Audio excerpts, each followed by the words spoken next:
So today we're very delighted to have at a very auspicious moment Professor Irene Wu coming to us from Washington, D.C. who will speak to us about the ways in which new technologies are unlocking very unprecedented political potential. So when you think about new technologies and political impact, it's impossible not to think about what's going on in the Middle East right now.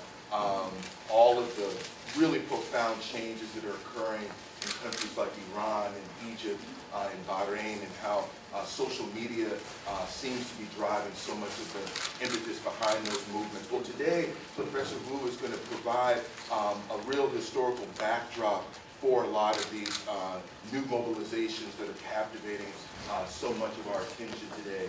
So today we're going to be hearing her talk from the telegraph to the internet, how both governments and protesters exploit new communication technologies.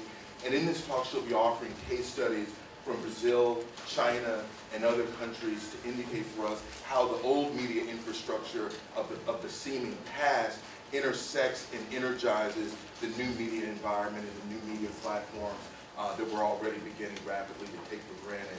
So Irene Wu is the Director of Research in the International Bureau of the Federal Communications Commission, the FCC, where she guides studies on international trends and regulatory policy on telecommunications, the internet, and media. She's been an adjunct professor in the Communication, Culture, and Technology Department at Georgetown University, and she's also the author of a very, very seminal and well-regarded book published by Stanford University Press in 2009 called From Iron Fist to Invisible Hand, The Unseen Path of Telecommunications Policy Reform in China. As I sort of alluded to at the outset, her current research examines the effect of new communications technology on the distribution of power among countries and draws on lessons from technology history, which we'll be treated to today. She's also studying the use of new applications such as blogs and wikis on international collective action. She received her BA from Harvard University in International Relations and her doctorate from Johns Hopkins University School of Advanced International Studies. So join me in welcoming Professor Irene. Thank you very much. Thank you. It's such a great honor to be here at USC and to talk to all of you today. I'm going to talk about basically two questions. First of all, how do activists, protesters, and use communications technology? And I'm going to try to address this with a few historical examples. And then the second question is, how do governments influence communications? Again, I'll be referring to some historical examples. And some of these examples will deal with the infrastructure of communications, and some of this will deal with information and ideas. And it's really my attempt to integrate both these kinds of issues together, rather than separate them as much of the research does. And so I would ask you, as I go through these examples, I would ask you to ask these questions of yourselves. In all these cases, I'll be talking about different kinds of networks. But what kinds of networks am I talking about? Are they networks of people? Are they networks of machines? Or perhaps networks of ideas? And again, in all these cases, I will be talking about instances where the spread of ideas and information are very important. But in some cases, it will be ideas and information that are coming from the top. And sometimes it'll be cases where ideas and information are coming from the grassroots or maybe some other source. And so what are the implications of who gives meaning to these kinds of ideas and information? And the third question, which is just a matter of scope, is what kind of community is most important in this particular instance? Are these global communities or national communities? Are they neighborhoods defined in some other sense? And so as I go through each of these examples, I will ask you to answer these questions, and I'll learn a little bit from you about how you see these particular incidents. Okay, the first example I have is a blog and a wiki that were built in response to tsunami that hit South and Southeast Asia in 2004. Some of you will remember this. It was the day after Christmas, and there was an earthquake under the water that just sent a tsunami out into Indonesia, to Southeast Asia, and all the way out to India. There were about 250,000 victims. And the interesting thing in terms of communications was that it was very difficult to get good information on what had happened, who was affected, and who needed what. But very quickly, in the aftermath of this major international disaster, there was a group of bloggers in India, a group of bloggers that had originally come together to share their literary work. So this was not a political community. This was not a professional humanitarian community.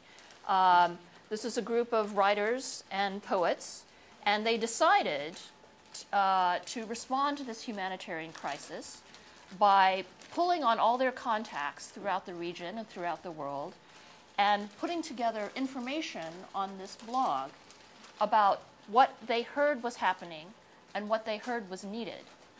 And the fascinating thing about this particular effort is that within just a few days after the tsunami had hit Southeast Asia and South Asia, this particular blog site, the Southeast Asia Earthquake and Tsunami blog, was one of the top highest websites in terms of traffic in the world with humanitarian information. It was 10th in the US and in the UK, and 5th in Australia, just behind the United Nations, Reuters, International Red Cross and Red Crescent. And so it was a very striking example about how a dozen people, mostly located in Mumbai, and their friends across the world were able to, at the turn of a dime, really collect a huge amount of information and disseminate it to the public with very little capital and just a lot of sweat equity. Now, this was a very short-term phenomenon. I went out to talk to many of the volunteers who participated in it. And this particular website, and later a wiki that was developed off of the information, was most useful in the 2 to 3 weeks after the tsunami hit. After that time, the news organizations got the reporters out to the scene, and the humanitarian organizations got their public relations information in order. And really, I think the old institutions that are organized to help in such circumstances were able to provide very solid information to the public. But it was in the short period, immediate period after the disaster, when those institutions were not really ready to provide information online, that this particular effort was the most effective. And in terms of thinking about this in the context of collective action, which is the kind of question that many political scientists like me are very interested in, it certainly confirms many of the findings that studies of collective action reach, which is that when there's a change in the political environment, in this sense, there was a vacuum of international aid institutions and international media. When there are new resources for action, in this case, a free blogging platform, which didn't exist just several years prior, and when there's an opportunity for change, then people can engage in collective action to really act in a political way that they didn't before.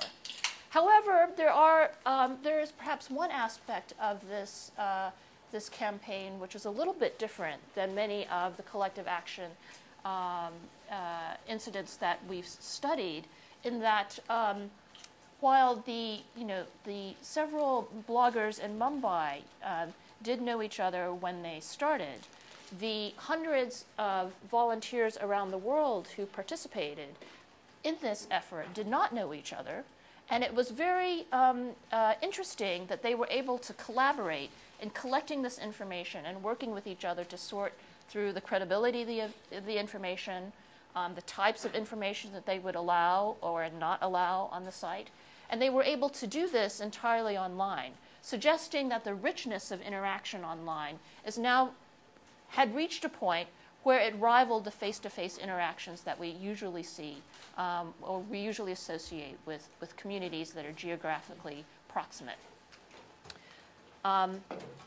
Another thing that I was very impressed with when I talked to the volunteers, and I talked to some in India, and I talked to some in Europe, and the United States, and Australia, several years after the event, was that they really were moved by a sense of common purpose. What brought this group together was a common distress, frustration, and anger. They were able to build certain norms. What they did with this blog, the blog soon filled up with a sequential series of reports about a dozen different countries.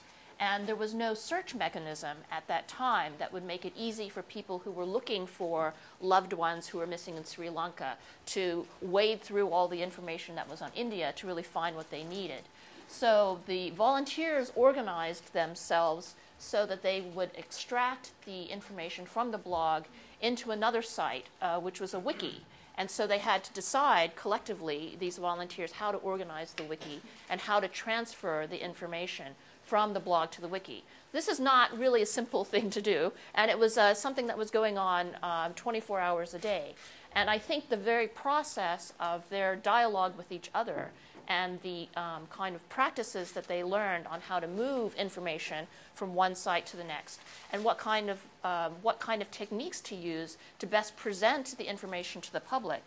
These are kinds of rituals that they learned, which they then transferred to other kinds of efforts. The same group also responded to Katrina and to an earthquake in Pakistan in later years. And a lot of the tools that they learned from this particular tsunami help incident did transfer to those other disasters. Okay, so now, yeah, that's the wiki here. Go here. So now I'm going to ask for your help for a little audience participation. So for this particular case, what kind of network are we talking about? Networks of what? People, okay. Anything else?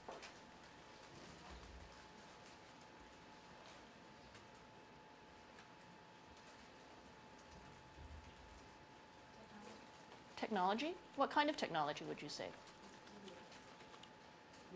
Media? Okay. Media? Internet? Can I type? Internet?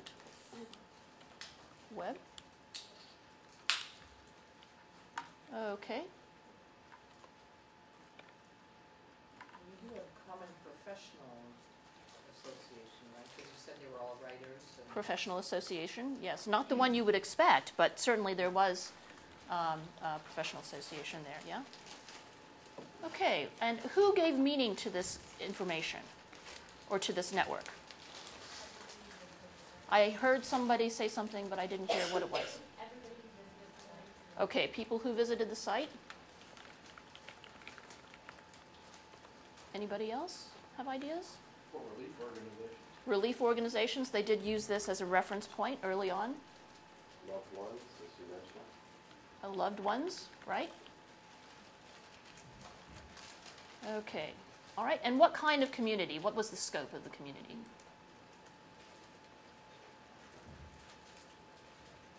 Global. Global. Okay. Anybody have any other thoughts? That is the correct answer, so. But maybe somebody else has another idea of how to define the community.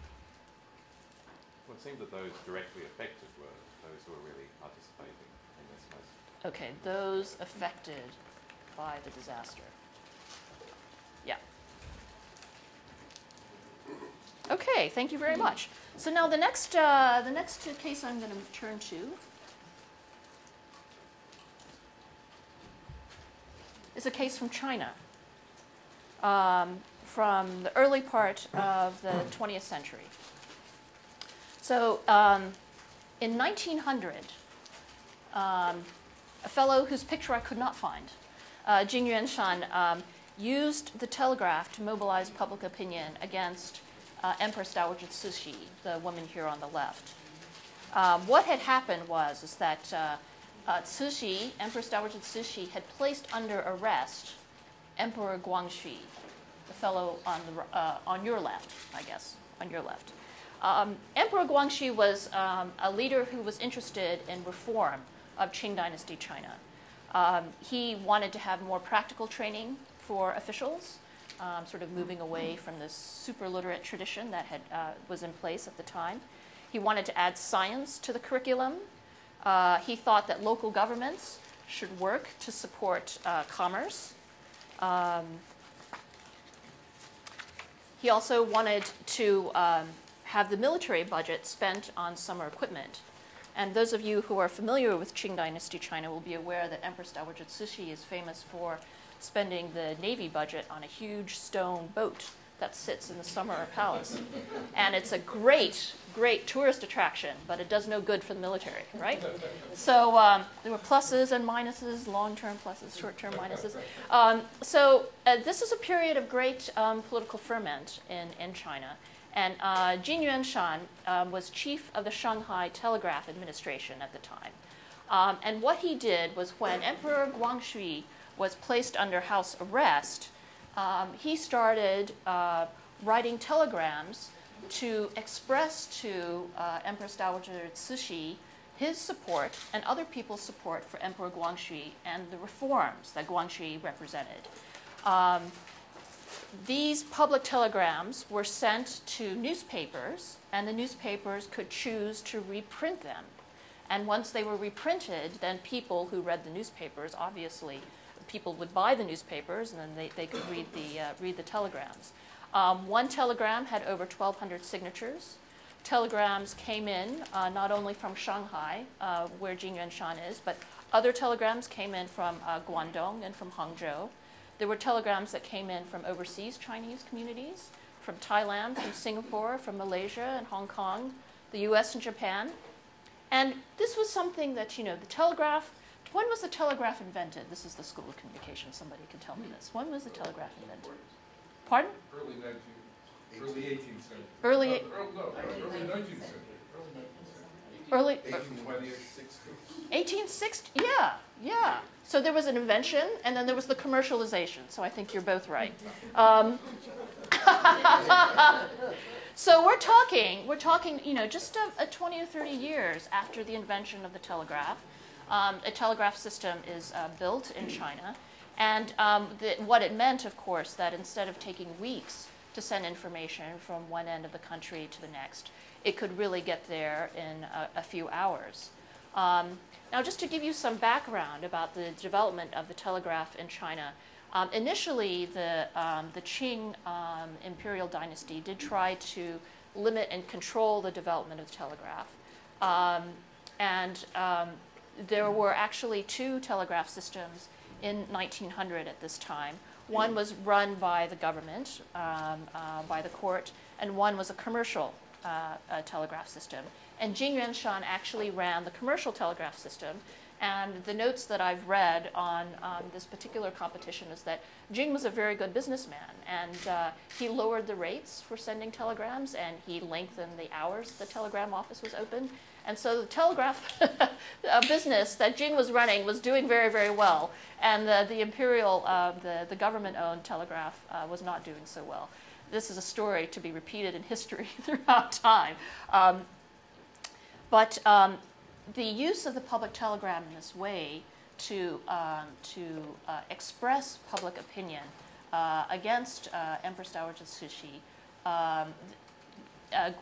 Jing Yuanshan tried this several times, but it was really this particular effort in trying to defend Emperor Guangxi that he was the most successful, because in the end, Emperor Guangxi was released from house arrest, But unfortunately, Jin Yuanshan had to flee for his life, and he ended up in Macau under the gentle care of the Portuguese. So that's this particular incident in China in the use of the telegram. Let's go back to my chart here. And maybe you can help me fill this in. So what kind of networks are we talking about here? Okay, political figures, political and business figures. Yeah, elites. Elites, that's true. Media? Media, what kind of media? What is it, the newspaper? Newspapers. Let's be specific. Any Telegraph. telegraph? Right. That's the whole story. Let's see if I can get this to be more. Okay. Okay, and who gave meaning to the information that was being sent? For whom was it important? The readers of the newspaper? Readers. There's an interesting, since this is an economic series, Zhou Yongming, who wrote the study that I'm drawing on for this, notes that the newspapers who reprinted the telegrams sold a lot more newspapers than those that didn't. So there is a kind of a commercial incentive to be politically active. All right, who else? Anybody? The Empress? Yeah, Cixi. Yeah, that's the Empress Dowager Cixi. Okay. Anybody else want to throw anything in there? Okay, and what kind of community is this? What is the scope of this? National diaspora. National, and then diaspora, right? Any other comments? Ruling class, that's true. This is not a peasant revolt. This is very much an elite action. Okay. All right, thank you. Okay, so off to the next example.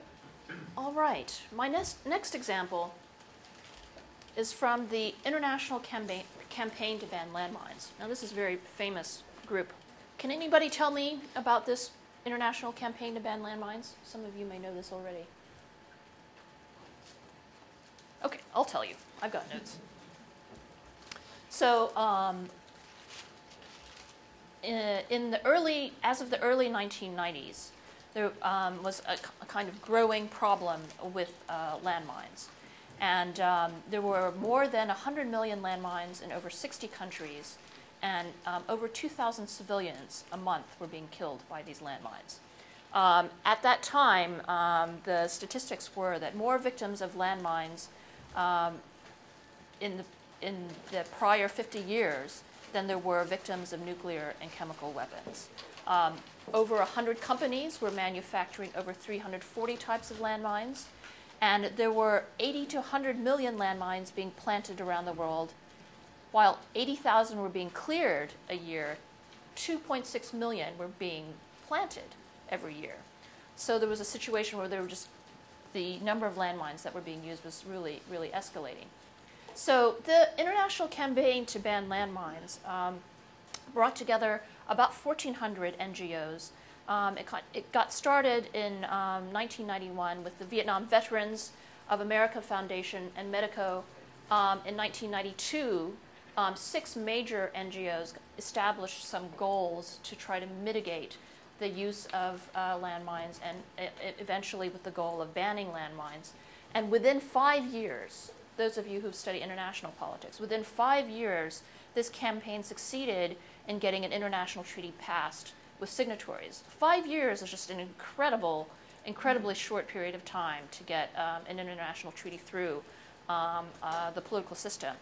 And in the coordinator of the NGOs for this campaign, Jody Williams, won a Nobel Prize for her efforts, along with her colleagues. Now, looking at the mechanics of how this particular campaign was successful, at the time when Jody Williams won the Nobel Prize, it was widely touted, much like we hear today, about new technologies, that the International Campaign to Ban Landmines succeeded because they knew how to use email. And we hear that today about Twitter and about Facebook, that they were really in on the new technologies, and that's why they were able to scramble and get themselves together and pull all these people together. But actually, Jody Williams and her colleagues themselves in subsequent writings really explained that while they were very good at using email, they had a whole range of other kinds of communications networks that they used.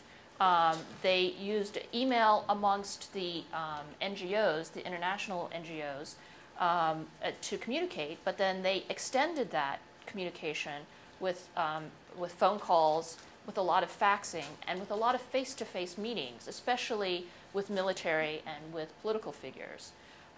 So in this sense, it's very similar to the story of Jin Yuanshan in Shanghai in China, where not only was he using the telegraph, but he was using the telegraph to get to the newspapers and the newspapers to get out to the public.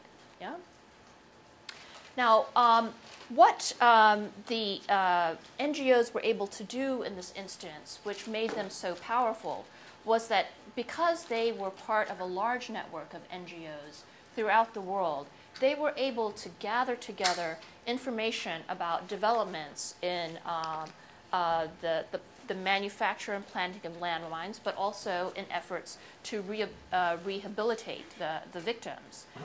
So the campaign really was about building information, building confidence with the governments that they were trying to persuade.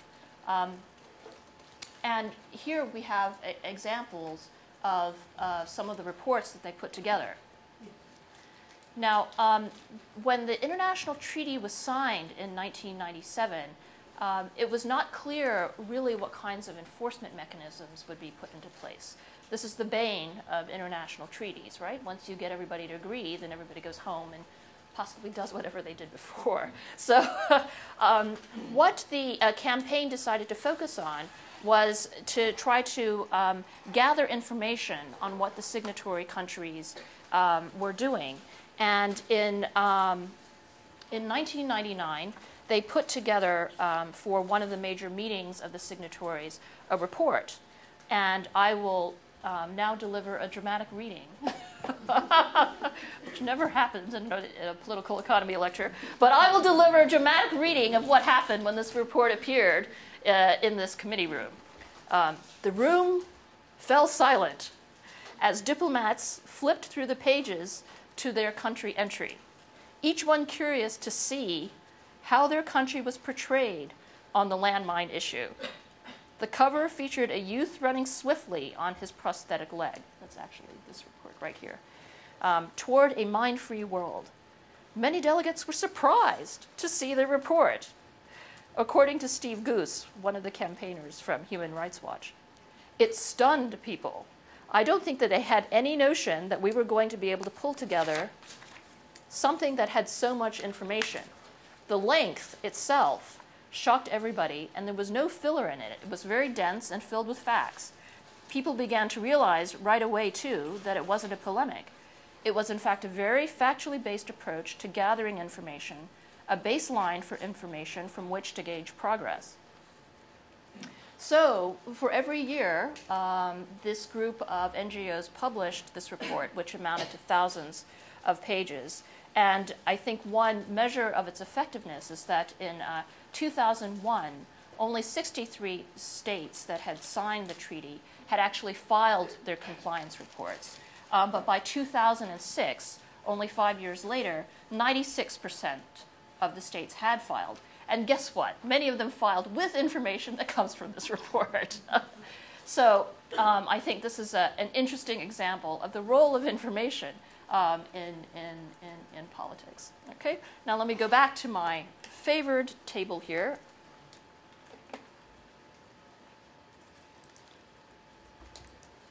Okay. So what kind of network are we talking about here, or networks? NGOs, okay, NGOs.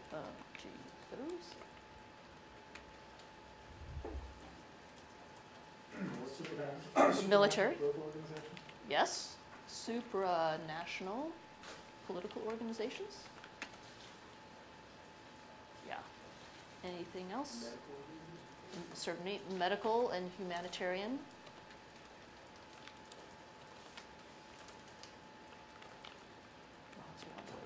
Okay.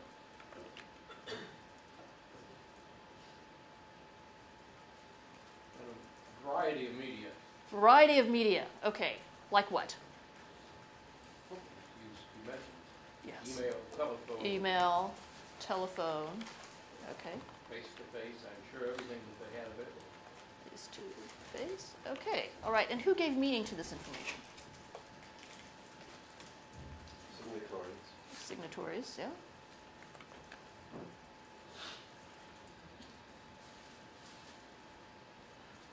Is the U.S. a signatory, by the way? You know, the U.S. resisted for a long time, and I can't remember. For a long time, that's Yeah. why. Are we now? That was It's one not of the- ratifying. It's not ratified. Okay. Okay. Companies, private companies. Yeah. Companies.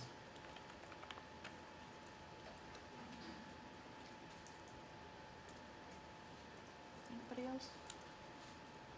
Human rights. Mm-hmm.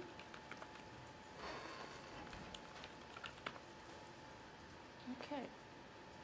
All right. And what is the scope of this community? Global. It's global. Any other possible definitions?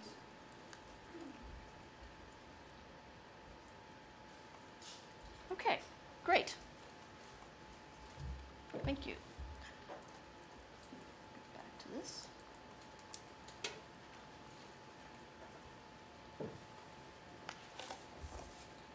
All right.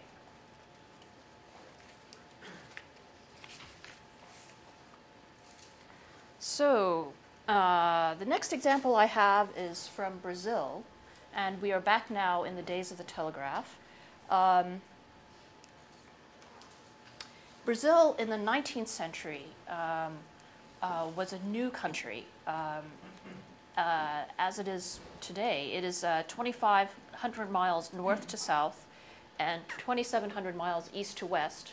And what was occurring at this point in time in the early part of the 20th century was that when there were military incursions from neighboring countries, it would take several weeks for the capital, Rio, to hear about it. So this new nation that was trying to, with a government, a national government that was trying to establish its authority throughout the nation, decided that it was important to build a communications network so that they would hear sooner about military incursions and so that they could get word about their government policies out to the different regions. And the fellow they picked to build the telegraph is a great military hero, Candido Mairano da Silva Rondon. I have here a photograph that I happened to come across with him and with Teddy Roosevelt. Teddy Roosevelt went down to explore the Amazon, and da Silva Rondon was his tour guide. So it's a photo of them around their camp. Rondon, in his work, believed that the benefit of the telegraph was not just military, however, even though that was the first purpose for building it out, but he thought that the telegraph was important for building out the nation and for developing the economy. Between 1900 and 1906, he set up 1,100 miles of telegraph line, 16 telegraph stations, and 32 bridges. After 1906, he doubled the amount of telegraph lines and built 20 stations. But the challenge is that some of his critics argue that he didn't use the most appropriate technology, that perhaps the radio telegraph would have been a more effective investment. Most of the communications that were carried over the telegraph were government communications, so that 6 years into operation of the telegraph system, 1/5 of the messages were commercial and 4/5 were government. So gradually, after the system was developed, the stations were abandoned and the lines were closed down. And in 1939, when the French anthropologist Claude Lévi-Strauss went to visit Brazil, he really felt that the telegraph, the dilapidated telegraph, reflected the loneliness of the Amazon rather than reducing it. So, not such a good example. I have to say there are many good examples of Brazilian communications. This happens to be one of the failures. But I think much of the rhetoric that we hear in the building out of the telegraph in Brazil was what we hear from governments today who are interested in building out communication systems. Let me go back to my table, if I can. There we go. So what kind of network, or hoped for network, was this? Technology. Okay, technology. You said military. Military. Government, definitely. Business. Didn't work out, but that was the hope. Yeah, definitely. Okay. And who gave meaning to this network? What was its, who thought it was significant? Sorry, something? The government thought so, that's why I funded it, right? Anybody else want to throw in something? In fact, maybe that's kind of the problem, right? other people didn't think of it as very important. So, and what was the scope of this? National, right?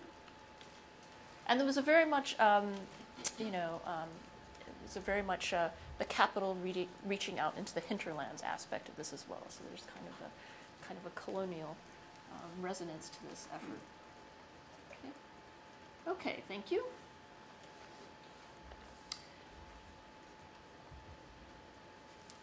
I think it's important to always have a few examples where things didn't work out. So with communications, we tend to focus on the things that do. So to contrast with Brazil, I have an example from Canada. And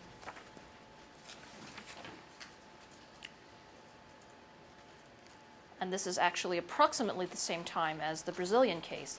Canada in 1927 celebrated its Diamond Jubilee, 60 years as a nation. And in order to celebrate it, the government asked a favor of the communications industry. The Prime Minister, Mr. Mackenzie, asked the radio stations and the telegraph, the telephone companies, to link together the best that they could to try to make the first nationwide broadcast. This is a recording that is online in the archives of the CBC, and it's a clip from the first nationwide broadcast in Canada. So here we go, 1927. The event longs to be remembered. They are not only speaking to you in Ottawa, but they are sending their messages through radio to the world. Never before has there been such an attempt at globe-circling broadcasting as that which is being participated in today and tonight.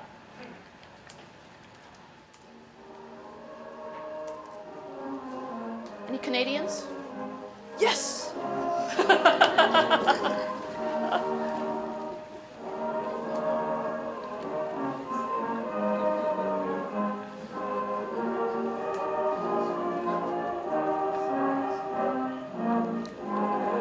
Canada. I was actually born in Canada. So.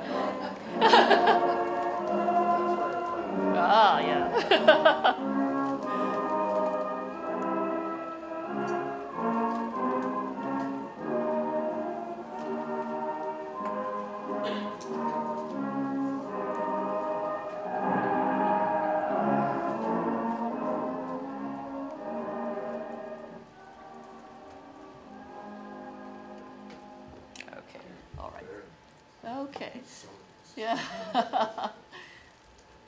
So the interesting thing that occurred after this Diamond Jubilee was that it was very apparent to the telephone companies in Canada that they did not have as extensive a network as the telegraph companies. And so after this, they decided to pull together, to interconnect their networks and build out what was remaining, what was necessary.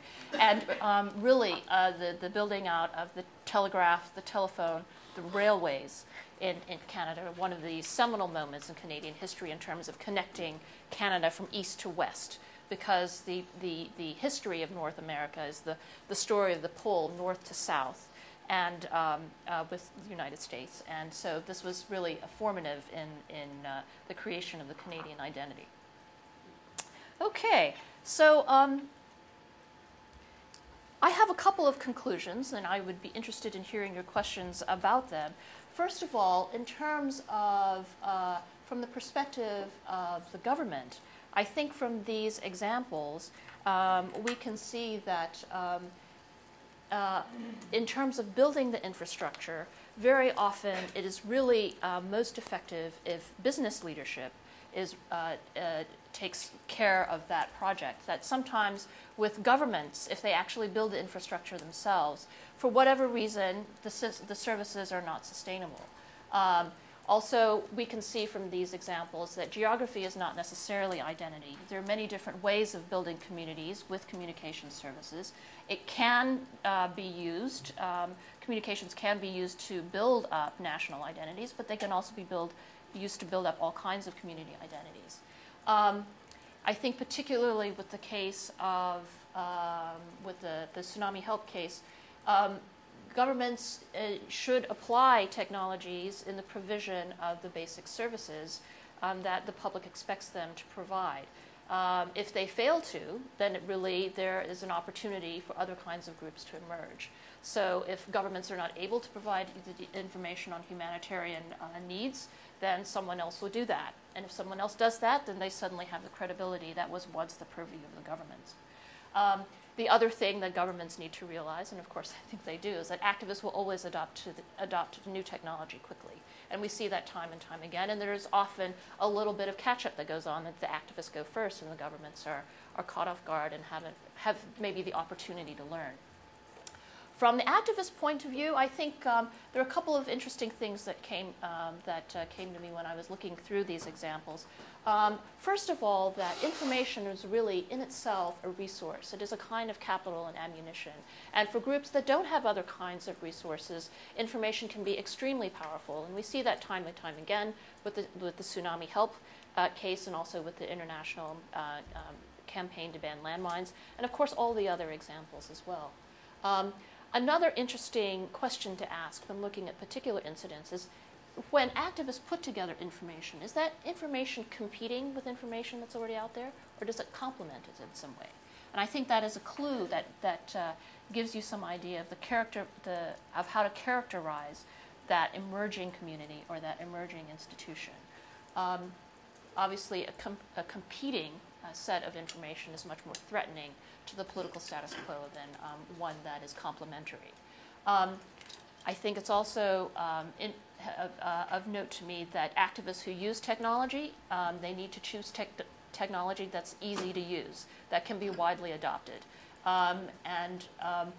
In addition to that, part of what makes these kinds of groups that use information as their main resource powerful is that they develop ways of collecting and distributing the information, and that is a learned behavior, practices, norms that develop over time, and that are transferable, just as transferable as learning to build a barricade or learning to build campaign signs. These kinds of skills are transferable. From a more academic perspective, I would argue that just as when we look at societies today and think of them as understandable in terms of different groups, whether it's ethnic groups or religious groups or socioeconomic classes, I think it's possible also to think of society as divided up into different kinds of network communities. And these network communities, when we look at them, by other definitions, they would seem heterogeneous.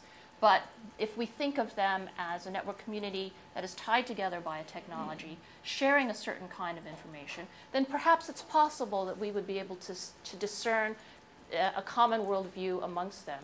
And that as a political unit, or even as an economic unit, we might be able to explain behavior. This is a theory I have. I'm still working on it. And also this last point here, nations, there are a lot of discussions about whether the relevance of the nation state, whether in a globalized community nations are more or less important. In looking at the incidents, the history that I looked at, I feel like nations are still quite robust. that there's still a lot of effort to use communication services to hold together nations. But nations are just one kind of network in a whole host of different networks. And we'll just have to see how things develop in the future. So I'd be happy to take questions. Thank you very much.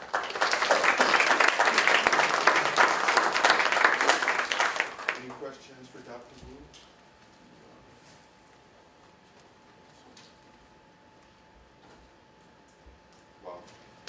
Wow. Interesting, no mobile phone examples here, because today, when you look at the world, it's networks of mobile phone users creating communities.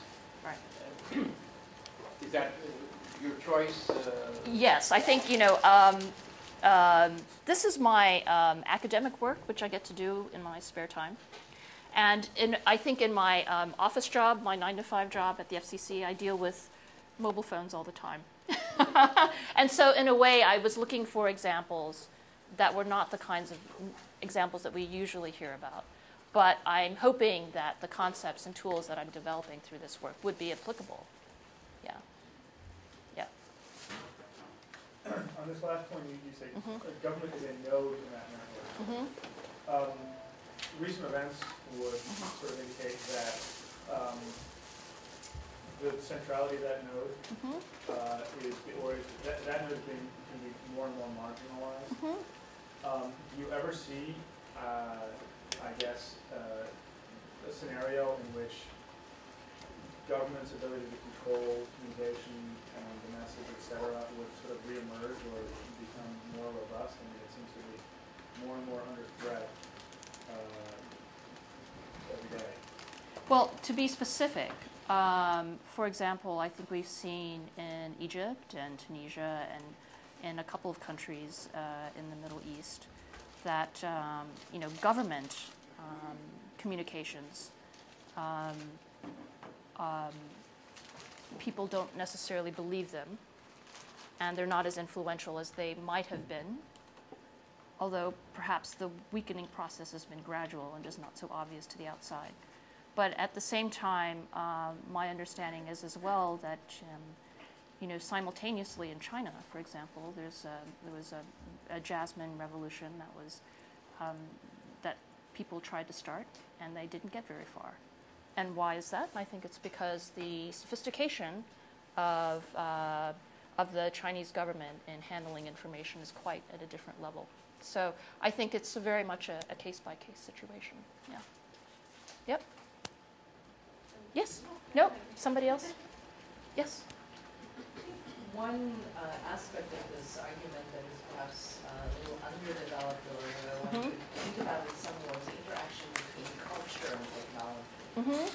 Because it's not, right now you're treating all humans, essentially, and all human interaction the same. At least it appears that way just in the summary. And part of what could help explain the different outcomes that you have across all of these examples is not so much the interaction of government and activists or the kinds of people that were involved in it, or the interaction between people and technology, but what was the cultural context in which that took place. So if you are in a cultural context that already has a high touch, high information, or high context setting, most Western communities would fall into that category. It might be easier to generate the kinds of networks that you have than if you are in a cultural context that is very formalized, that has a low exchange of information, or has a very high bar to an exchange of information, such as, for example, China or some other Asian cultures where you have to have had a long history together before you can generate the kind of network. So the impromptu development, the South Asian example is an interesting one because it came up so, relatively speaking, in a very short time period. But I do think that culture somehow has something to do with that. I'm not quite sure where. Right. That's a very good At point. what level. So the culture in the Middle East, if you went back to this issue of how central is or how marginal is the government, that would it may not have anything to do with whether or not it's a government, but it's what is the culture of information sharing before you go in there, and who controls that information, and how is it distributed, and how comfortable are you with sharing information. And what's interesting about the Middle East case is that you already have a strong tradition of oral history, of reels, of storytelling that preceded and predated the use of Twitter and the use of internet, and enabled, I think, a lot of that to take place. And it wasn't so much an issue of whether or not government was marginalized. Sandy, did you want to piggyback on that or take? Yeah. Just to follow on the Middle East example, I was just in the West Bank last week, actually. One of the pieces that I'm writing for Al Jazeera is about how much, to the extent, to what extent are the Palestinians possibly following up on some of the things that have happened in the West Bank. So I talked to some of the young people, including this 27-year-old woman who said that this started, for them it just, they were trying to organize demonstrations, and they ran into some problems because the Palestinians thought we wouldn't let them, but they just started, at an outdoor cafe on their laptops.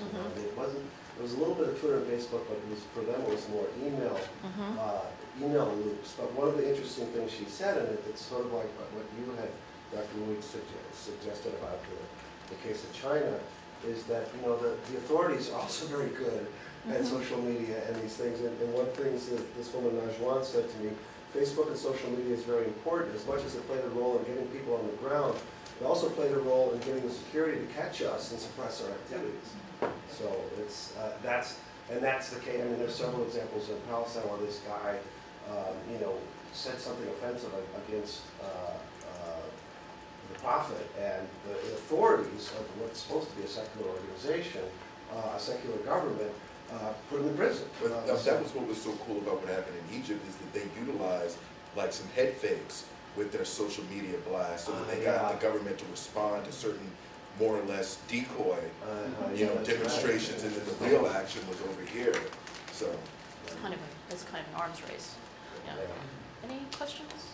Yes. I find your proposal to be very interesting. That in the conclusion, you are proposing to conceptualize network-based communities as if they are standalone communities, separate from social class relations on the ground.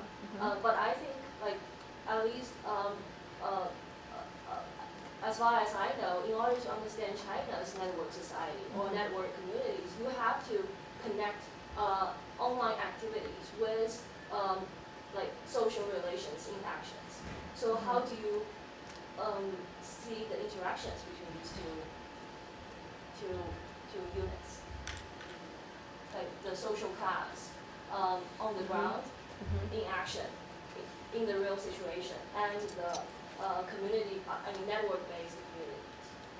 Yeah, I think, of course, the idea, to compare, for example, with the idea of a socioeconomic class, right? It's an interesting analytical tool, but often it doesn't explain necessarily how people behave politically, right? Because sometimes they're more likely to behave, behave in concert with their families or with the community in which they live. And in a way, I think of the network community concept is as an extension of the traditional kind of idea we have of community, but it's just extended by the technology. So I don't actually see it as in tension or in conflict, but perhaps a kind of transformation of that idea. And it's premised on this assumption that the relationships mediated by technology are rich enough to be comparable to the face-to-face relationship. And I think that's something which I'm not necessarily sure of, but I think it's probably growing in that possibility. Yeah. So what are some of the policy issues that you're dealing with on your day job that you think are structuring some of the key takeaways from the talk today?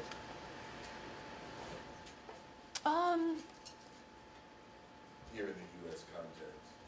Yeah.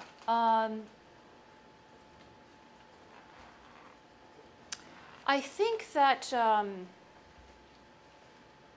you know, many of the rules that govern communications networks have to do with the regulation of the infrastructure. And particularly in the United States, we try to stay away from the regulation of content because of our history of protection of freedom of expression and so on and so forth.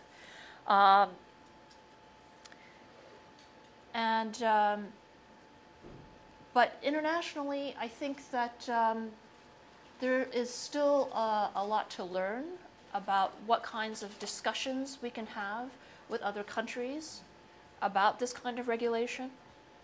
Are there aspects, for example, that are related to the infrastructure, regulation about network reliability and network security, and the privacy of users, which are basically technical discussions in nature and have to do with setting of standards and learning, policymakers and regulators learning about the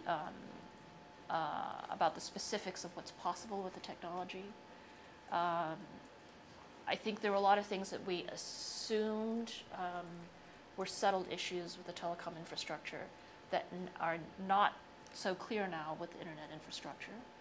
And maybe there are different kinds of technical norms that we should discuss internationally that might affect how end users are able to rely on the network when they use it. The degree to which their communications are able to be interfered with, the degree to which sometimes you need to be able to locate users.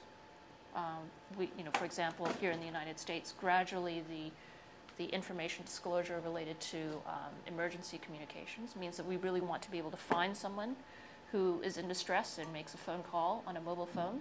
But there are other kinds of implications for that kind of technology as well. So there, I think maybe there's a lot of room for sharing of information internationally. Yeah. Mm-hmm. Yeah. So based on all the crises, especially in Egypt, when the government will shut down the internet, there's a lot of discussion about whether our access to the internet is now a fundamental human right. Mm-hmm. I mean, especially in those, obviously in some areas that's completely a moot point, but do you see that as, I mean, people relate it to our dependency on the internet and how we're used to it and we take it for granted, but do you see that as connecting to this idea of communication as a network that we rely on more so than on the ground real world networks? Does that make sense? Or?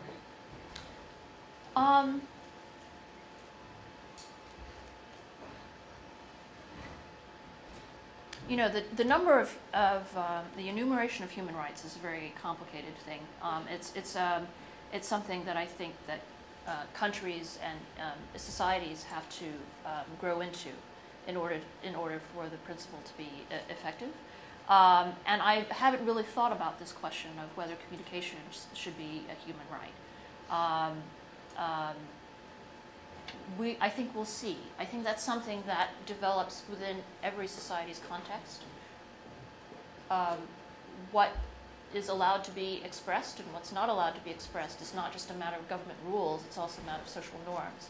And I think it's a very interesting moment to be observing what different nations decide and what different communities decide. Thank you very much. Okay, thank you.